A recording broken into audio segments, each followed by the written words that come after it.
چلو ذرا کیا ہوا؟ اور چارپائی پر کھینچ کر لائے اور کہا لیٹ۔ جب میں نے اس کا کمرہ الگ کر دیا ہے تو تمہیں اس کے اندرون خانہ سے کیا مطلب؟ وہ کمرے میں اندر کیا کر رہا ہے تمہیں اس کی جاسوسی لینے کی کیسی ضرورت پیش آئی؟ کان لگا کر کیوں بولی؟ تمہیں معلوم نہیں ہے کہ اللہ کے رسول نے جب دروازہ بند ہو تو کسی کے گھر کی ٹوہ لے اور جاسوسی کرنے سے منع کیا ہے؟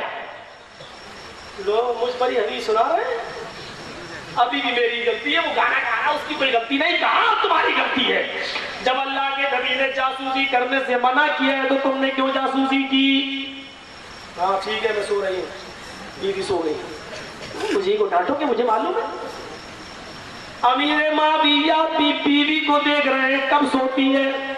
جب وہ کھراٹے لینے لگی، امیر معاویہ کی بیوی جب کھراٹے لینے لگی تب اٹھے، سمجھ گیا سو گئی، گھوڑا بیچ کر اب اٹھے، چلے اب سمجھائیں اپنے مہمان کو کہ یہ اچھی بات نہیں ہے گانا گانا، یعنی اپنی بیوی کے سامنے بھی اس کی اصلاح کرنا مناسب نہیں سمجھا کہ مہمان یہ نہ سمجھے کہ دیکھو میری انسلٹ کر رہا ہے اپنی بیوی کے سامنے۔ جب بیوی سو گئی تب اٹھے اور کمرے کی طرف گئے تو سوچا کہ اگر سو گیا ہوگا تو نہیں جگاؤں گا، فجر کے بعد سمجھا دوں گا، کان لگا کر دیکھ لوں اگر گانا گا رہا ہوگا تو اندر جاؤں گا نہیں تو نہیں جاؤں گا۔ جب کان لگایا تو وہی مہمان جو ابھی تھوڑی دیر پہلے گانا گا رہا تھا، اب امیر معاویہ نے جب کان لگایا تو کیا سنا کہ وہی مہمان اب سریلی آواز میں قرآن کریم کی تلاوت کر رہا ہے۔ امیر معاویہ بھاگتے ہوئے گئے اور اپنی بیوی سے کہے اٹھ۔ اب امیر معاویہ نے اٹھایا، اٹھ تو کیا اٹھ، کان لگا۔ وہ دروازے پہ جب کان لگاتی ہے تو اس کے کانوں میں بھی قرآن کی تلاوت کی آواز جاتی ہے۔ کہتے بڑا بہروپیہ ہے یہ، کیوں؟ ابھی تو گانا گا رہا تھا اور اب قرآن پڑھ رہا ہے۔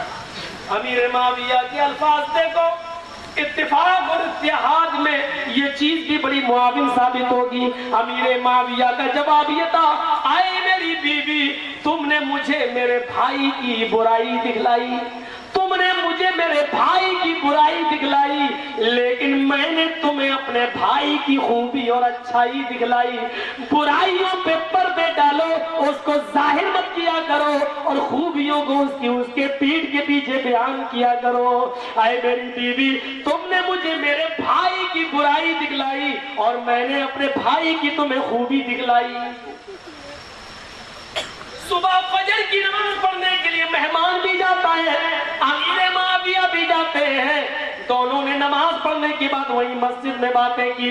اس موقع پر امیر معاویہ نے پوچھ لیا، میرے مہمان آخر کیا بات ہے؟ یہ دو پالیسی ایک آدمی کی نہیں ہو سکتی ہے، کبھی وہ گانا بھی گاتا ہو اور پھر وہ تھوڑی دیر کے بعد قرآن کی تلاوت بھی کرنے لگتا ہو، یہ کیا بات ہے؟ کہا امیر معاویہ، میں گانا گانے کا عادی نہیں ہوں، لیکن کل گنگنانے لگا، بہت غموں کے پہاڑ میرے اوپر ٹوٹے ہوئے ہیں، میں اپنی مصیبتوں میں پھنسا ہوں، گانا گا کر میں کچھ اپنا بوجھ ہلکا کر رہا تھا، لیکن جتنا میں گانے گاتا جا رہا تھا میرا غموں کا بوجھ اتنا بڑھتا جا رہا تھا، مجھے سکون نہیں مل رہا تھا۔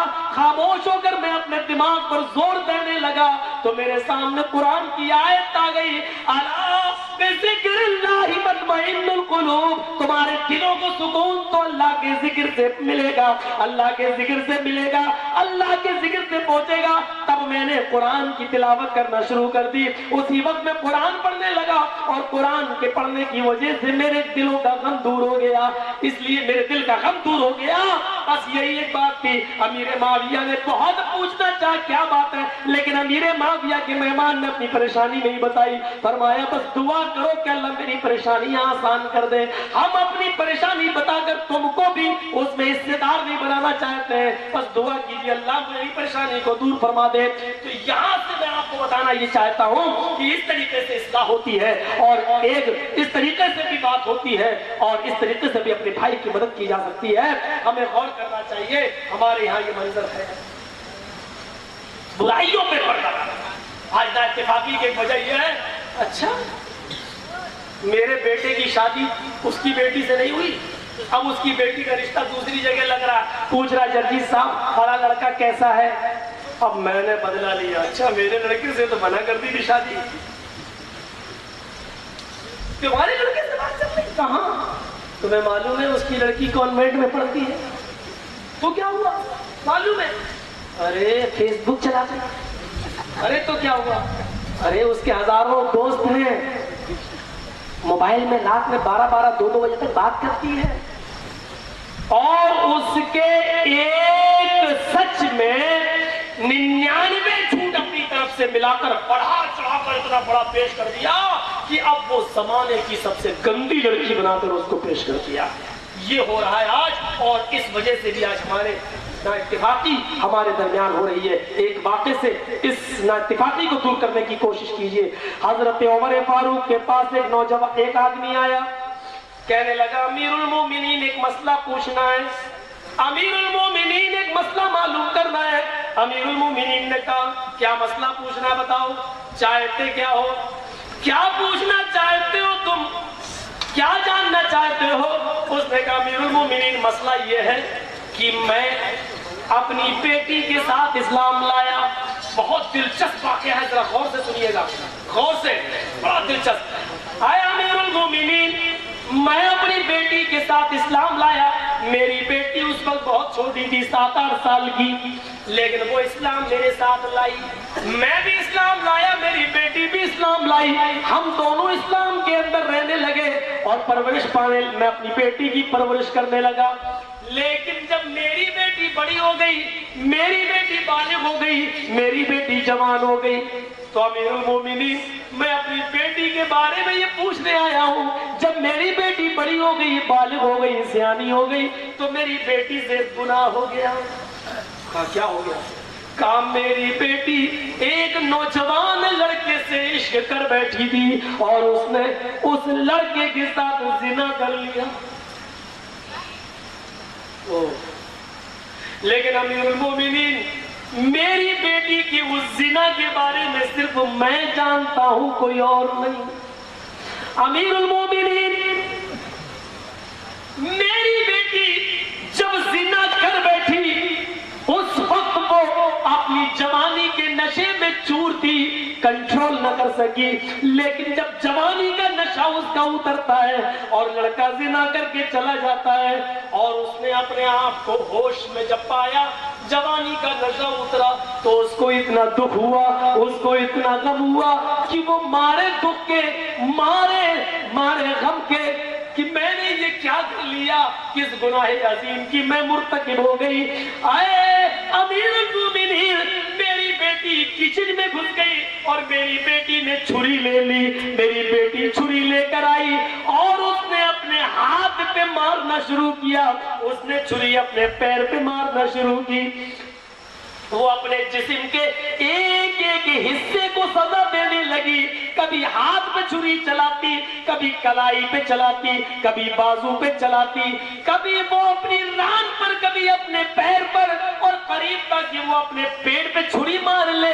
اسی حال میں اپنی بیٹی کے پاس پہنچ گیا، میں نے جلدی سے چھری پکڑی، چھینا اپنی بیٹی کے ہاتھ سے اور چھری کو میں نے باہر پھینک دیا اور کہا بیٹی، اور بیٹی بار بار کہتی ابو نہیں نہیں چھری مجھے دیجئے، آئے ابو نہیں میں نہیں رہنا چاہتی۔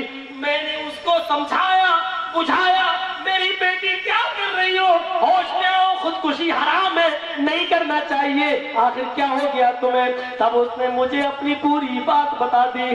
امیر المومنین میری بیٹی نے مجھ سے کہہ دیا کہ ابو میں ایک نوجوان لڑکے سے میں نے زنا کر لیا ہے، میں نے اس کا ساتھ دے دیا ہے، میں نے اس کے ساتھ زنا بالرضا کا ارتکاب کر لیا ہے، رضامندی کے ساتھ میں نے زنا کی میں مرتکب ہو گئی ہوں، اب اس دنیا میں مجھے رہنے سے کیا فائدہ ہے؟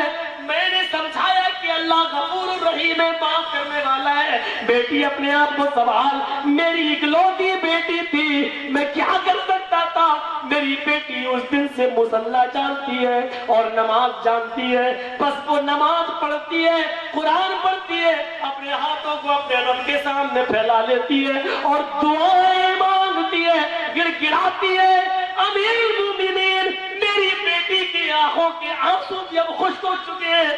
وہ کئی سال سے 2-3 سال سے برابر دعائیں مانگ رہی ہے. آئے امیر المومنین, مجھے امید ہے کہ میرے رب نے میری بیٹی کو ضرور معاف کر دیا ہوگا. امیر المومنین نے فرمایا پھر میرے پاس مسئلہ کیا پوچھنے آئے ہو؟ جب تمہاری بیٹی نے توبہ کر رہی ہے, آج بھی کر رہی ہے, 4 عینی گواہ بھی نہیں ہے, تو پھر تم کیوں اپنی بیٹی کے بارے میں یہ بتانے آئے ہو؟ مسئلہ پوچھو, مسئلہ کیا پوچھنا چاہتے ہو؟ فرمایا امیر المومنین اب بڑی دودھا میں پھنسا ہوں. مسئلہ ہے میرے سامنے بڑا پیچیدہ. میری بیٹی کے رشتے آ رہے ہیں, میری بیٹی کے رشتے آ رہے ہیں. بہت سے لڑکے میری بیٹی سے شادی کے خواہش مند ہیں. امیر المومنین مجھے ایک نیک اور دیندار لڑکا مل بھی گیا ہے. وہ لڑکا میری بیٹی کو بھی پسند ہے, مجھے بھی پسند ہے. اس کی دینداری سے میں راضی ہوں, اس کی دینداری سے میں خوش ہوں, میری بیٹی بھی خوش ہے. لیکن میں یہ مسئلہ جاننا چاہتا ہوں, میری بیٹی نے کہا ہے پوچھ لو اس لڑکے کو میں اپنی حقیقت بتاؤں یا نہ بتاؤں. امیر المومنین میں اپنے ہونے والے داماد سے کیا کہوں؟ امیر المومنین میری بیٹی زنا کی مرتکب ہو چکی تھی, اب میں اس لڑکے کو یہ بتاؤں کہ میری بیٹی ایک بار زنا کر چکی ہے, اب سمجھ لو کہ تم کرو گے یا نہیں کرو گے.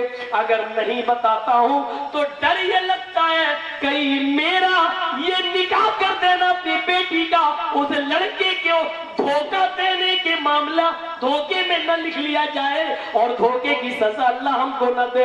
اگر میں چپکے سے نکاح کر دوں تو کہیں یہ دھوکے میں نہ لکھا جائے, اور اگر پھر مجھے ڈر یہ اگر بتا دوں کہ میری بیٹی سے زنا ہوا ہے تو ڈر یہ کہ وہ دیندار لڑکا ہے, کہیں ایسا نہ ہو کہ میری بیٹی کی زنا کے بارے میں سنے تو وہ رشتہ کینسل کر دے, وہ رشتہ ہی چھوڑ بیٹھے, وہ میری بیٹی سے نکاح نہ کرے. اب میں کیا کروں؟ اس لڑکے کو بتاؤں یا نہ بتاؤں؟ میں بڑی الجھن میں پھنسا ہوا ہوں. امیر المومنین کچھ رہنمائی کریے, میری کچھ مسئلہ بتائیے. حضرت عمر فاروق نے کوڑا نکالا. کوڑا کیوں نکال دی؟ مسئلہ پوچھنے والے کو کوڑوں سے مارو گے تو کون پوچھے گا؟ کہ یہ کوڑا میں نے اس لیے نکالا تاکہ تجھے پہلے 2-4 کوڑے ماروں. تاریخی خطیب بغدادی میں لکھا ہے کہ عمر فاروق نے 2 یا 5 کوڑے اس آدمی کو اس کو مار دیے. اس نے کہا کیوں؟ کہا اب سن میں نے یہ کوڑے کیوں مارے؟ کہا کہ جب تیری بیٹی کا یہ عیب چھپا ہوا تھا تو تو نے مجھے کیوں بتایا؟ ابھی تک صرف تم جانتے تھے اور تمہاری بیٹی جانتی تھی, تو مجھے کیوں بتایا اپنی بیٹی کے غیر موجودگی میں؟ سزا کے طور پہ ویسے نہیں مارا. اب سنو, تم مسئلہ پوچھنے آئے ہو تو مسئلے کا جواب سنو. حضرت عمر فاروق نے بڑا دلچسپ اور بڑا سلجھا ہوا مشورہ دیا. غور کریے یہاں پر. فرمایا آئے اس لڑکی کے باپ, جب اللہ نے تیری بیٹی کے عیب کو چھپا لیا ہے, جب اللہ نے تیری بیٹی کے عیب پر پردہ ڈال دیا ہے, تو تو کون ہوتا ہے اس لڑکے کو جو لڑکا تیری بیٹی سے شادی کرنا چاہتا ہے اس کو کچھ بتانے والا؟ تو کون ہوتا ہے جب اللہ نے تیری بیٹی کے عیب کو چھپا لیا ہے تو تو کیوں ظاہر کرے گا؟ جاؤ اور چپکے سے بغیر اس لڑکے کو بتائے ہوئے اپنی بیٹی کا نکاح اس سے کر دے. کہا امیر المومنین ڈر لگتا ہے کہیں گناہ میں نہ لکھ لیا جائے میرا یہ عمل. فرمایا تمہاری بیٹی توبہ تو کر رہی ہے؟ فرمایا ہاں. کہا کیا تم نے قرآن نہیں پڑھا؟ التائب من الذنب کمن لا ذنب لہ, جو آدمی اپنے گناہ سے توبہ کر لیتا ہے وہ ایسا ہو جاتا ہے جیسے اس نے گناہ کیا ہی نہیں. لہذا جا اور چپکے سے اپنی بیٹی کا نکاح کر دے. زنا جیسے عیب کو اگر وہ چھپا ہوا ہے تو اس کو بھی پردے میں رکھنے کا حکم دیا ہے حضرت عمر فاروق نے, اور کہا جا چپکے سے نکاح کر دے. آج ہم تھوڑا سا بازار میں ٹہل لی تو اس کو بدنام کر رہے ہیں, اور آج اگر کسی رشتے دار سے ملتی ہے تو ہم 1000 لڑکوں کے ساتھ اس کا جام جوڑ دیتے ہیں. اور اس طریقے سے ہم اس کو بدنام کر رہے ہیں اور اس طریقے سے نا اتفاقیہ ہم اپنی بڑھاتے جا رہے ہیں. اندازہ لگائیے میرے بھائیوں, اصلاح معاشرے کے موقع بھی موضوع بن سکتا ہے یہ, اور امت مسلمہ میں اتحاد کی بنیاد پر بھی یہ موضوع بن سکتا ہے. آپ دیکھیے کیا بنیاد تھی. حضرت عمر فاروق نے کہا جاؤ چپکے سے اس کا نکاح کر دو اور اس لڑکے کو بتانے کی کوئی ضرورت نہیں ہے. یہ تھا. اب اندازہ لگا یہاں غیبتوں پہ غیبت ہو رہی ہے. فرمایا جب اللہ نے چھپا لیا ہے تو تم کون ہوتے ہو بتانے والے. ہمیں اور آپ کو چاہیے کہ ہم اور آپ اتفاق اور اتحاد کا مظاہرہ کریں. صرف ایک واقعہ اور آپ کے سامنے رکھ دوں, اور بڑا دلچسپ واقعہ. جب یہاں سے مکے والے مکہ چھوڑ کے مدینہ کی طرف گئے تو قومی عصبیت تھی, انصاری تھی, اپنے بکری کو لایا اور پانی پلانے لگا گھاٹ پہ, اور ادھر مہاجر بھی آیا. حضرت عمر فاروق کا غلام, اس نے بھی اپنی بکری کو پانی پلانا چاہا. گھاٹ ایک ہی تھا, تالاب ایک ہی تھا. عمر فاروق کا غلام کہتا ہے مہاجر پہلے میں پانی پلاؤں گا, یہ کہتا ہے انصاری پہلے میں پلاؤں گا, پہلے میں آیا. حضرت عمر فاروق کا غلام کہتا ہے نہیں, یہ گھاٹ میرے مالک کا, میں پانی پلاؤں گا. انصاری کہتا ہے کہ نہیں پہلے میں آیا ہوں, میں پانی پلاؤں گا. ایک نے ایک تھپڑ مار دیا, ادھر سے یہ چلایا یا حلال انصار, آئے انصاریوں دیکھو یہ مہاجری یہ مارنے پر تل گئے ہیں, ہمیں خبر لے رہے ہیں میری. ادھر سے یہ چلایا یا حلال مہاجر, آئے مہاجروں جمع ہو جاؤ. مہاجر بھی آ گئے, ادھر سے انصاری جمع ہو گئے. مکے والے اور مدینے والے آپس میں جمع ہیں. تو قومی عصبیت جوش میں آ گئی. وہی جہالت جو پہلے بھری ہوئی تھی, ابھی نئے اسلام لائے تھے, ابھی تعلیمات سے آشنا نہیں تھے, ابھی قومی عصبیت بھری ہوئی تھی. تلواریں نکل آئیں, انصاری مسلمانوں انصاری مہاجر کی طرف بڑھنے لگے, مہاجر انصاریوں کی طرف بڑھنے لگے. جناب محمد رسول اللہ کو خبر دی جاتی ہے, اللہ کے نبی جب انصار و مہاجر کے بیچ میں آتے ہیں, آپ کی چادر کاندھے سے گر جاتی ہے. کسی نے کہا اس چادر کو اٹھا لو, اللہ کے نبی نے یہ کہہ دیا نہیں, مجھے جانے دو فیصلہ کرنے, مجھے جانے دو انصار و مہاجرین کے درمیان مواخات قائم کرنے, مجھے جانے دو بھائی چارہ قائم کرنے کے لیے. لیکن یہاں دیکھتے تو حالات بگڑے ہوئے. انصاری کہتے اللہ کے نبی ہٹ جائیے, میں دیکھتا ہوں ان مہاجروں کو, یہ کل بھوکے آئے کھانا ہم لوگوں نے دیا, پیاسے آئے پانی ہم لوگوں نے دیا, اور آج ہم ہی کو آ کے دکھا رہے ہیں. ادھر سے مکے والے کہتے اللہ کے نبی ہٹ جائیے, آج یہ ہمارے اوپر حملہ کر رہے ہیں. دیکھتے ہیں اللہ کے نبی صلی اللہ علیہ وسلم نے دونوں کے ہاتھ کو جھڑک دیا اور فرمایا اے انصاریوں سن لو, اے مہاجروں سن لو, اگر تم دونوں نے ایک دوسرے کو مارنے کی پلاننگ کری لی, اگر تم دونوں ایک دوسرے کو مارنا ہی چاہتے ہو تو اے انصاریوں اٹھاؤ تلوار, اے مہاجرین اٹھاؤ تلوار. سب سے پہلے یہ تلوار اگر چلانا ہے تو محمد رسول اللہ کی گردن پہ چلاؤ. رب کعبہ کی قسم جب تک میں زندہ ہوں میری زندگی میں نہ انصار مہاجر کو مارے گا نہ مہاجر انصار کو. اگر مارنا ہی ہے تو پہلے میری گردن پہ تلوار چلاؤ, اور جب میں اس دنیا میں نہ رہوں تو جا کر جاؤ حملے کرو, مارو. جیسے انصاریوں نے اور مہاجرین نے جملے سنے, ان دونوں نے اپنی اپنی تلواریں پھینک دی اور آپس میں گلے مل لیے. میرے پیارے ساتھیوں, اس طریقے سے اللہ کے نبی دونوں میں بھائی چارہ قائم کرواتے تھے. خون خرابے پہ اتری ہوئی قوم کو آپس میں ملایا کرتے تھے. میرے نبی اپنے آپ کو قتل کے لیے پیش کر دیا کرتے تھے, قتل کرو. اس طریقے سے پتھر کھا کھا کر لوگوں کو ملایا کرتے تھے. مولوی جرجیز کی طرح مرغے کھا کھا کر لوگوں کو لڑانے کا کام نہیں کرتے تھے. آج ہم لڑا رہے ہیں. اتفاق اور اتحاد کی بنیاد یہی ہے میرے بھائیوں. ہمیں نبی اکرم جناب محمد رسول اللہ کے اصول پر چلنا ہوگا. 2:45 بج گئے ہیں, میری ہمت اب اس کے آگے نہیں جا رہی ہے. میرے بھائیوں کل بھی شنکر نگر میں پروگرام تھا, جمعے کا خطبہ بھی دیا. اس لیے میرے بھائیوں آئیے ہم سب دعا کرتے ہیں اللہ تعالیٰ سے کہ بار الہ امت مسلمہ میں اتحاد کی بنیاد کتاب و سنت پر ہم تمام مسلمانوں کو قائم فرما دے, ہم تمام مسلمانوں کو اللہ عمل کرنے والا بنا دے, اور ہم تمام جميع مسلمانوں کو اتفاق اور اتحاد کے پلیٹ فارم پر قائم کر دے. آپس میں ہم سب کو آپس میں بھائی بھائی بنا دے. وما علینا الا البلاغ المبین. وآخر دعوانا الحمد للہ رب العالمین. السلام علیکم ورحمۃ اللہ وبرکاتہ.